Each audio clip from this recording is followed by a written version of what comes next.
पढ़ने वाले हैं टेंस। टेंस का मतलब होता है काल यानी समय यानी टाइम। वैसे तो टेंस हमने पिछले वीडियो में पढ़ा था, फिर भी आपको रिवीजन करवा देता हूँ। टेंस में बेसिकली 3 पार्ट होते हैं, प्रेजेंट, पास्ट और फ्यूचर। इनकी पहचान होती है प्रेजेंट से है, पास्ट में था और फ्यूचर में गा। मतलब कि अगर आखिरी में है, था और गा का प्रयोग हो तो आपको समझ में आ जाएगा प्रेजेंट है, पास्ट है या फ्यूचर है।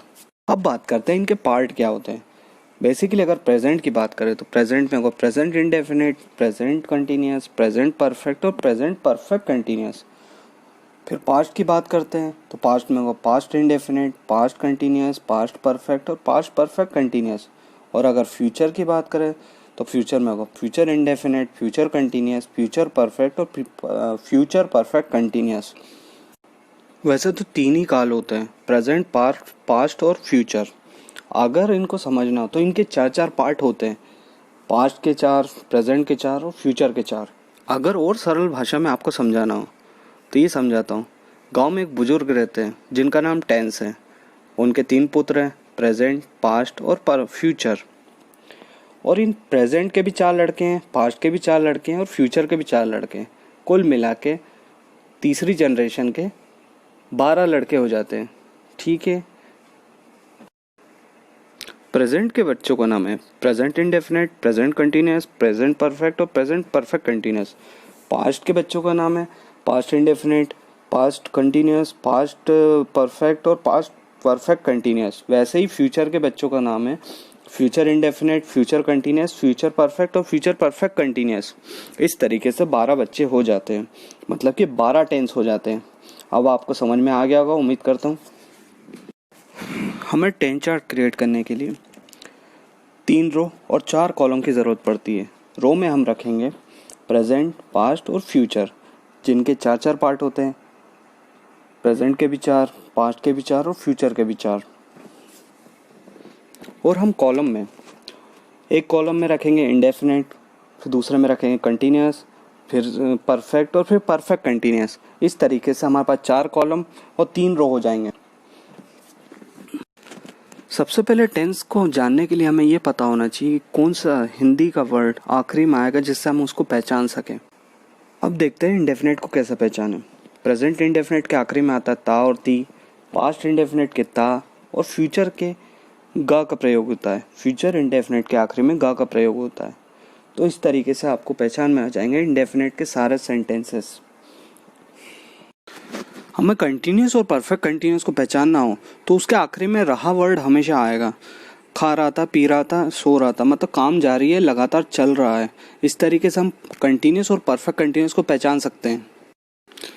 अगर हमें कंटिन्यूस और परफेक्ट कंटिन्यूस में दोनों के बीच में अगर अंतर करना हो तो परफेक्ट कंटिन्यूस में हमेशा याद रखना समय का प्रयोग। मैं सुबह से खा रहा हूँ, मैं दोपहर से दौड़ रहा हूँ। इसमें एक समय बताया गया है, समय दर्शाया गया। और अगर किसी भी वाक्य में समय को दर्शाया जाता है तो वो परफेक्ट कंटिन्यूअस के अंतर्गत आ जाता है। और अगर हमें परफेक्ट को पहचानना हो, परफेक्ट मतलब काम कंप्लीट हो चुका है, कंप्लीट हो चुका है, चुका वर्ड का हमेशा यूज़ होगा। अगर आपको देखना हो तो पास्ट, प्रेजेंट और परफेक्ट में चुका है वर्ड का यूज़ होगा तो समझ लीजिएगा वो परफेक्ट के अंतर्गत आ जाता है। अब कंटिन्यूस परफेक्ट और परफेक्ट कंटिन्यूस में अंतर समझ लेते हैं। उदाहरण से, मैं फुटबॉल खेल रहा हूँ, ये आ जाएगा कंटिन्यूस में क्योंकि काम चल रहा है। मैं फुटबॉल खेल चुका हूँ, मतलब ये कंप्लीट हो चुका है, परफेक्ट का सेंटेंस है। और मैं सुबह से फुटबॉल खेल रहा हूँ, ये परफेक्ट कंटिन्यूस के अंतर्गत आ जाएगा। पास्ट टेंस में सभी के आगे था का प्रयोग होगा। था जहाँ भी आएगा आप समझ जाइएगा पास्ट टेंस है।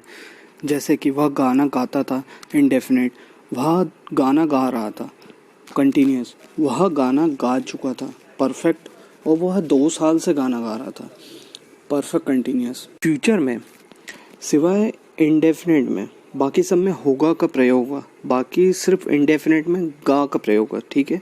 वह गाना गाएगा, इंडेफिनिट, वह गाना गा रहा होगा, कंटिन्यूस, वह गाना गा चुका होगा, परफेक्ट, वह 2 साल से गाना गा रहा होगा, future perfect continuous.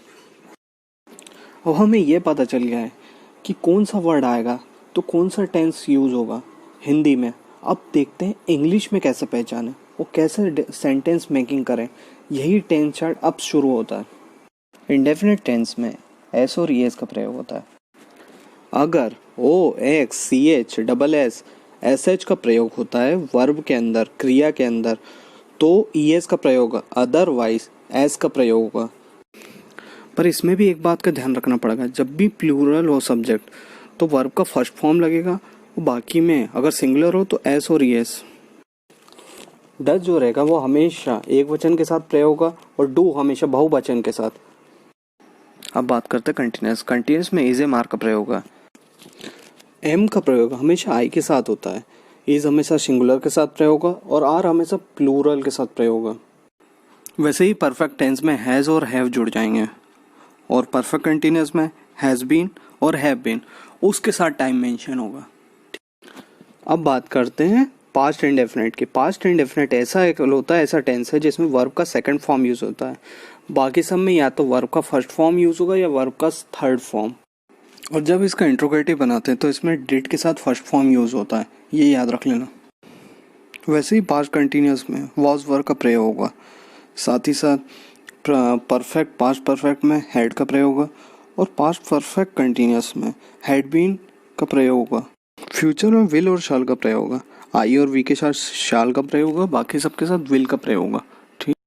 Future continuous में विल बी और शाल बी का प्रयोग होगा। जहाँ पे रहा होगा प्रयोग होगा वहाँ पे विल बी और शाल बी का प्रयोग होगा। वैसे ही चुका होगा में विल है और शाल हैव का प्रयोग होगा। वैसे ही फ्यूचर परफेक्ट कंटिन्यूस में रहा होगा के साथ विल हैव बीन और शाल हैव बीन का प्रयोग होगा। अब हमें पता चल गया है कि हेल्पिंग वर्ब अगर रहा है आएगा तो इज़ेमार लगता है, चुका है आएगा तो हैज़ हैव आएगा, चुका था आएगा तो हैड का प्रयोग होगा, या फिर रहा होगा आएगा तो विल बी और शाल बी का प्रयोग होगा। अब हम सारे सेंटेंसेस का एक बेसिक रूल देखते हैं। अब हम देखते हैं बेसिक रूल जिससे हम कोई भी सेंटेंस को बना सकते हैं। सबसे पहले आता है सब्जेक्ट। सब्जेक्ट यानी कि राम श्याम गीता सीता वगैरह वगैरह। फिर आती हेल्पिंग वर्ब मतलब सहायक क्रिया, is am are was were shall will. फिर आती मुख्य क्रिया, play run walk write read sing, दौड़ना भागना हंसना बोलना, ये सभी क्रियाएं हो जाती हैं। फिर उसके बाद आता है ऑब्जेक्ट।